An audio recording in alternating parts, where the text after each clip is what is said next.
পাবদা মাছটা রান্না করার জন্য আমি প্রথমে নুন হলুদ মাখিয়ে নেব। এবার দিচ্ছি হলুদ,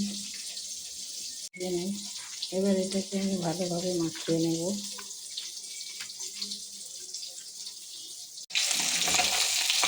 পাবদা মাছটাকে এখন আমি ভালোভাবে ভেজে নিচ্ছি।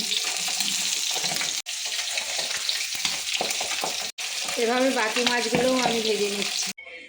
ওই তেলের মধ্যেই দিয়ে দিচ্ছি 1 চামচ কালো জিরে। এবার আমি দিয়ে দিচ্ছি পোস্ত, কিছুটা জল দিয়ে দেব। এবার আমি দিয়ে দিচ্ছি হলুদ, পরিমাণ মতো নুন। মাছগুলো আমার সুন্দর করে ভাজা হয়ে গেছে, উঠেছে। এবার আমি এর মধ্যে মাছগুলো দিয়ে দেবো এক এক করে।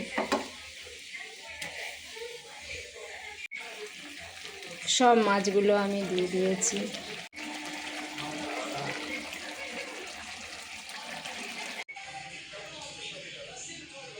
রেডি সর্ষে পাবদা রেসিপি। কেমন হলো অবশ্যই কমেন্টে জানাবে।